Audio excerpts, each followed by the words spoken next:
welcome to today's episode on Jace with Fumi. So if this is your first time on my channel, I'm happy to have you here. Please do me a quick favor and subscribe to my channel. Yes, it doesn't cost you anything, right? So you see, this particular episode is so special to me, and it's been a long time coming. Like I've always said, I was going to talk about this, and finally this is me coming out to share my story, my postpartum experience, for my first child and also for my second child. So sit back relax and enjoy.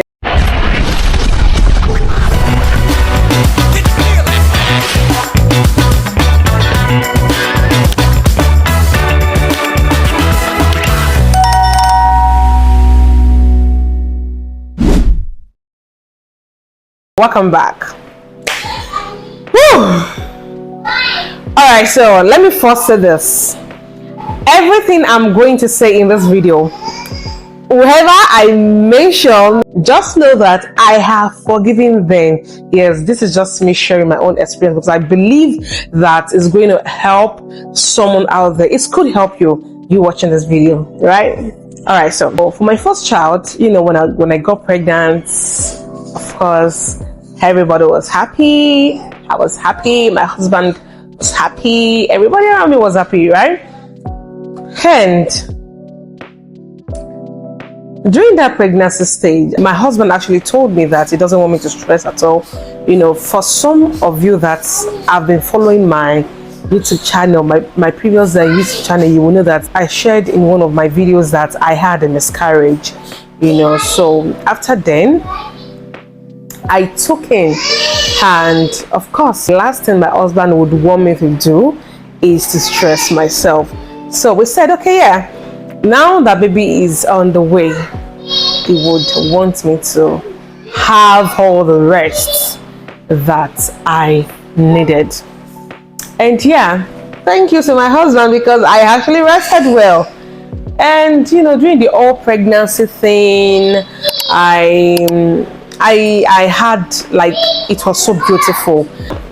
As a first time mom now, I was so quick to go to the hospital to register for my antenatal because it was my first time. You don't want any surprises.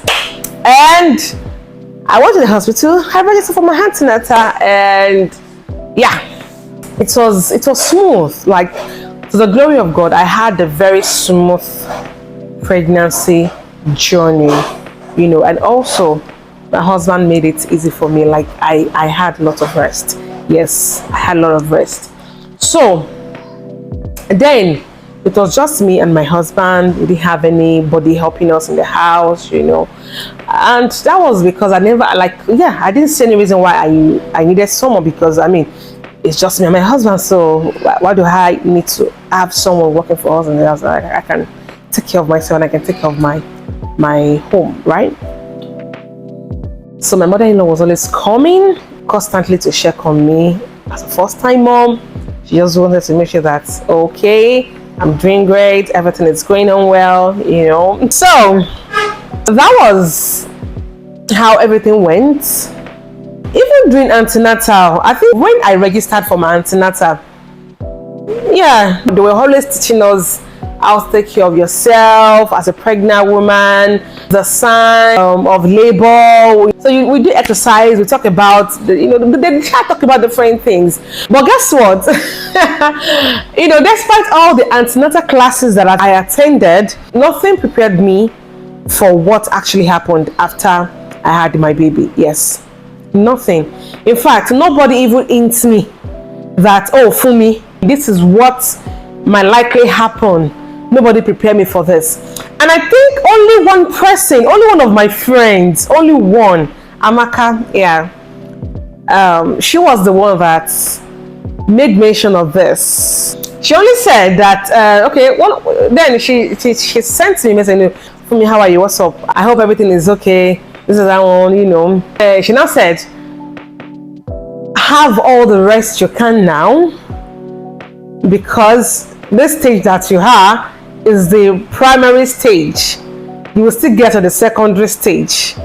That was what she said. So when she said that, I didn't really understand what she meant by the stage I am now is the primary stage, that I will still get to the secondary stage, that I should have all the rest that I can, that I should have it now. I didn't really understand, and I didn't bother to ask that, what do you mean by that? You know, I was just like, okay, maybe she meant labor, pain and delivery, you know, maybe that was what she meant. I never knew what she actually meant by that. The only thing they taught us about postpartum in hospital during antenatal class was you know, how to take care of your baby, how to breastfeed your baby as a first-time mom, how to bathe your baby, you know. Those are the things that they taught us in antenatal. But the main thing, they did not tell us. All right, so this is me, woman to woman, Fumi to you, telling you what to expect after delivery that they won't tell you in antenatal class. Yeah, for me, when I had my baby, I had my first child in a state hospital, you know, so the experience was terrible. Like it was insane. In fact, I don't even want to go like in this video. I'm not going to go into details because that one is a topic on its own. So I won't even want to go into it. You know, just let me go straight to the point. So after I had my baby, I mean, I came home. I was thanking God, but then I was just so emotional. I was overwhelmed. You know, I had reasons. I have different reasons why I was overwhelmed. It wasn't because of the arrival of the newborn baby. I was in my feeling because I was just like, oh, now I'm a mom and I don't have a mother. You know, my mom is late, and I just wish that, oh, my mommy is alive to, you know, to witness this. She's alive to see me carry my own child. I mean, she saw my sister's children. I cried throughout the whole night. I was just crying. You know, in fact, I'm talking about from the first night that I got home. I cried and cried. In fact, my mother-in-law had to call my sisters the following day to report me to the house. I don't know what is going on with Fumi. Fumi has just been crying. No, she doesn't know this and that. You know, it is well. Anyway, so I never knew that, hey, I am just getting started. I never knew that I was just getting started, because I just thought that, okay, maybe it's here, thank God, you know, now I've given birth, the 9 months is over, I have my baby now, you know, life just goes on. Maybe we'll eat, maybe we'll sleep, you know. You know how they say it now? I never knew it's a lie. You see, my hair is so shaky.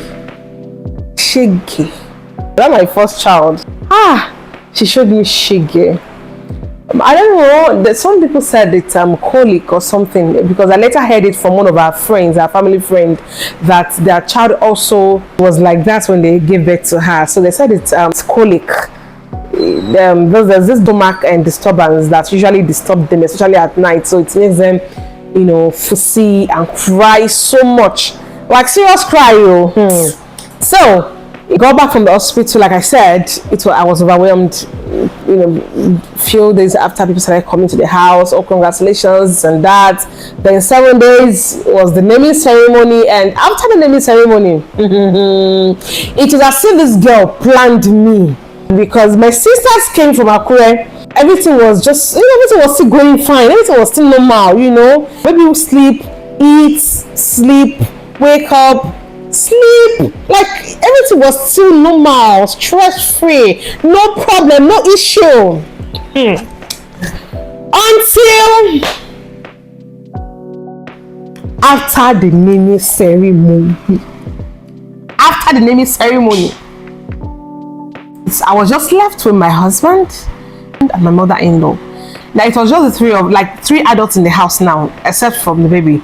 Myself, my husband, and my mother-in-law. Just the 3 of us. You see, Hey, guys, every blessed night, I said every blessed night, my baby would cry. Yes, my baby will cry. See, anything from 10 p.m. to 5 a.m. in the morning, my baby would cry. Serious cry. Then I was like, what is this? I don't understand. It got so bad. I started thinking maybe the baby was saying something that couldn't make her sleep. In fact, I told her my mom's spirits came to the house to come and maybe see my baby. I mean, maybe sorry, I've watched lots of Nollywood movies, so but I started to think that it was my mom's spirit that was always coming to visit the baby. That's why the baby was always crying every night.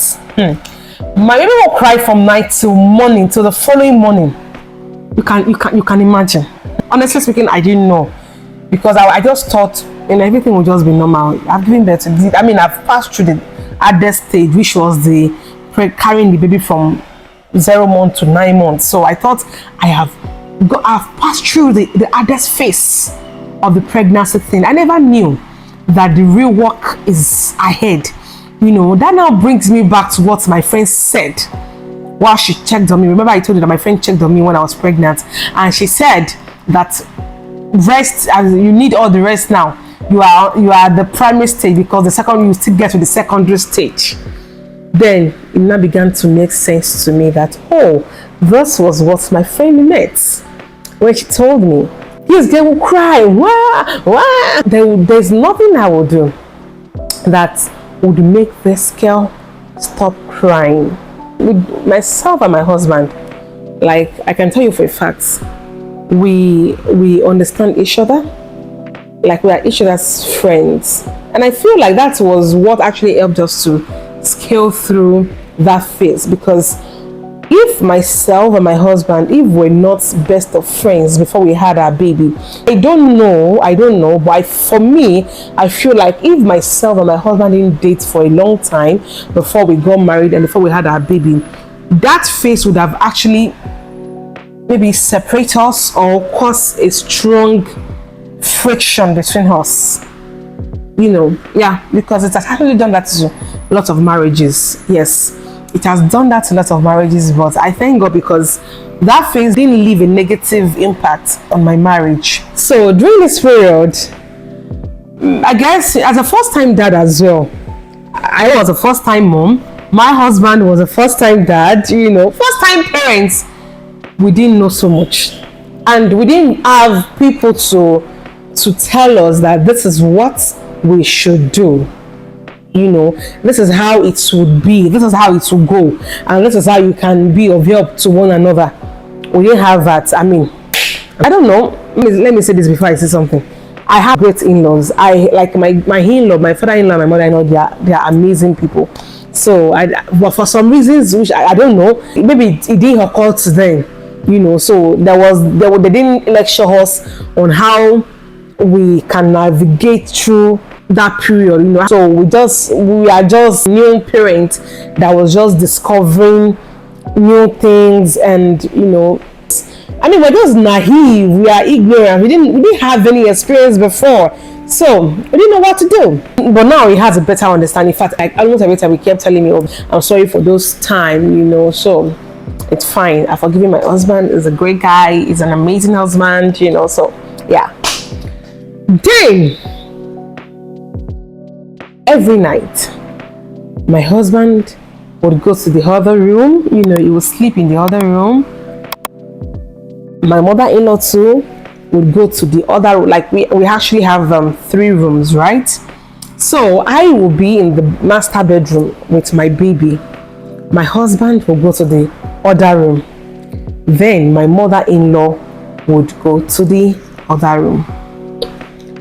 So it was just me all by myself to the baby for the first 1 month and 2 weeks of giving birth. See, When I say I saw shege, when I found out about my second pregnancy, I cried like it wasn't my husband that got me pregnant. Yes. But I don't want to digress. Let me just go straight, let me just focus on this topic, because if I should start digressing, we will not leave this place today. I will not leave this place today. So now, every night, my baby will cry from 10 p.m.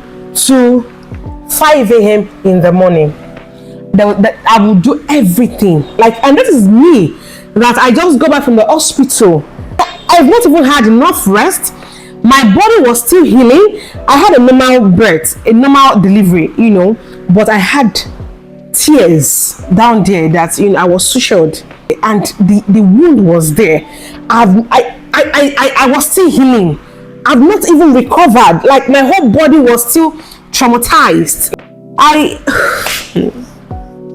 Okay. Now, so usually after delivery, the doctor will tell you that you should come for your postpartum checkup after 6 weeks of delivery. That is after 6 weeks, of being discharged. So you are meant to go back to the hospital for your checkup, and if in case you have any complaint, you can tell the doctor as well how you feel in your body and all those things. So, and when the doctor checked my BP, it was crazy.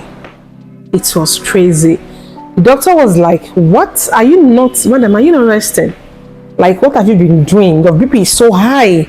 Even when you were pregnant, your BP was not like this. What's going on? What have you been doing? Have you started work?" Different questions. I'm like, then I told the doctor that, "Doctor, I've not been sleeping. My baby has not been sleeping for the past few weeks now. My baby cry every night, every blessed night, and I've not been sleeping." Then the doctor was like, "Okay, don't you have anybody around you that can help you, who is living with you?" And I said, "Okay, I have my mother-in-law with me. I have my husband. It's just the three of us." And the doctor was like, "So your mother-in-law, your husband is here, and you are still going and you are still going through this thing, and can't you talk?" Let me mention this now. As a first-time mom, if you are watching this video, please speak out. Learn to speak out. Yes, because in my own case, I didn't speak out. I was going through those things alone, and I never spoke out. I didn't tell my mother-in-law. To me, I just felt like, oh, she should know what to do. She should know. Yeah, I don't know. I'm so sure that she would be hearing of course, when a child is in the house now, when a child is crying, you will know. So I felt she should have known what to do. So because of that, I didn't speak out. But I think I've learned better, because the few persons that I've shared my story with, they told me that you are the one that caused the problem. You should have speak out, or during those periods that the baby will cry and you'll be the only one attending the baby all night, you should have just carried the baby gently and just go and drop it beside your mother-in-law and go back inside your room and go and sleep, because your mother-in-law is there to help out." please, I'm not like I said, I'm not talking from a place of hurt or a place of anger. I've forgiven these people. Even after then, my mother-in-law celebrated her 70th birthday. I've forgiven everybody, including my husband. I'm forgiving the both of them. I'm just trying to tell you what you should get yourself prepared for, so that you can make necessary plans if possible. So yeah. So now let me come back to the hospital appointment. So the doctor told me that, okay, as your BP is now, it is very, if I recommend any drug for you now, and once you start taking the drugs, it's going to be a permanent problem. So you don't want to do that, because you are still very young to start taking a BP drug. You don't want to do that to yourself. And I told her, yes, I don't want. So she told me that what I need to do now is that once I get home, I should tell my husband. I told the doctor, I said, my husband is the one that even brought me here. My husband is outside. He's outside at the reception. He's waiting for me. So I will tell him. So the doctor told me that what I need to do from that moment on was to start resting. That once I'm able to have enough rest, my BP is going to come back to normal. So that was how I now told my husband about it. And I told my husband, this is what the doctor said though. They said I have to rest, that my BP is very high, which is actually dangerous for me. That is something that, you see, when the doctor told me about my BP, I wasn't surprised, I wasn't shocked, because I knew, I already felt it in my body. When you own your body now, you know how your body, you know how you feel in your own body. There was a particular night, one of those nights that my baby was frustrating my life with her cry. I thought I was going to die. I began to pray, like I was just telling God, please help me, don't let me die. And I was just thinking that who will take care of this baby? Like if I die, like what will happen to this girl? What happened to this baby? When the doctor now told me about my BP, I was not so shocked. I was not so surprised. I knew that something was wrong with my health. I knew it. So the doctor told me that all I just needed then was just rest. I should go back home, tell my husband about it, and we should find a solution to it. So I told my husband about it. Then my husband now told his mom about what the doctor said. That okay, we went to the hospital. The mom, my mother-in-law, knew that we went to the hospital. So he just told her the reports. That this is what they told us. So now she will have to be helping me out instead of me just attending to the baby all by myself alone at night. That was it. My mother-in-law started sleeping in my room from that very day that my husband told her the doctor's report. But something didn't change. What didn't change was that I was still attending to the baby. But this time around, the only difference was that it was now me and my mother-in-law, not instead of just me alone. I was still attending to the baby. The both of us would be, pacifying the baby, trying different things. We would put oats and this thing on a navel, give her grapes water. We're just trying different things just to help the baby, stop crying, So then I will keep posting on my WhatsApp status that I never knew postpartum is like this and that. Then few of my friends would then reach out to me and encourage me, then tell me that Fumi, see, don't worry, it's always like this. Some babies are naturally like this. It doesn't mean that something is wrong with them, but they will get over it with time. Just within the space of 3 months, they will get over it then. So I was looking forward to my baby clocking 3 months. So that was how I was able to manage the whole situation. Myself and my mother-in-law will wake up at night, attend to her. So I think, her helping me out, that was after the doctor's reports now. So her helping me out for the next couple of weeks, it helped a little because I was able to catch some sleep because I knew someone else is there looking at the baby. Baby clocked 2 months, and it actually got better. She just started doing one night on and one night off. So this night she will sleep, as in she will sleep deeply. Even if you start blowing trumpets where my baby is sleeping, she will not wake up. That's how deep her sleep was. So the following day is vigil. So I just know that this night, thank God we are sleeping this night. So the following day, we know that it's vigil. Like that, one night on, one night off. So we did that for another few weeks. Then when she now clocked 3 months, that was when she now started sleeping very well. All those nights vigil now stopped. And I myself, I was able to now start getting the rest that I really needed. I was able to get enough rest. I started resting well and all that. So what am I trying to say? What I'm telling you is this: prepare yourself for this stage, for this phase. Prepare yourself. If you're a first-time mom, prepare yourself for this phase. Not every child does this. No, just prepare yourself in case. Or let me even say that you should also pray about it. Like I said, nobody told me about it. I didn't see it coming. I wasn't expecting it. So all my prayer that I was just praying about when I was pregnant was God grant me safe delivery. And I was just declaring God's words about a safe delivery, praying for the child, praying, what I just want. But I didn't know. I didn't pray that, oh, the baby will sleep well. He said, I didn't know all those things. Now, hey, you need to pay me for this, and I'm even doing it, because nobody told me all those things. And I'm telling you now what you should do. Start putting it in your prayer that this child, you will sleep well. You will not give me trouble, because I didn't know that there's something like that. So I didn't pray about it. I never prayed about it. I was just praying for safe delivery. So prepare yourself just in case your baby is like that. Just prepare yourself. So let us go into what you can do as a first-time mom to have a seamless postpartum recovery. Make sure that you have capable hands on ground. Yes, if you know that is your mother-in-law that is coming, have this conversation with her. Is your mother-in-law capable of helping you out? Like, is she capable? Does she have the physical strength and the mental strength to help you? Anyone that is coming has to be physically, mentally, emotionally ready to help.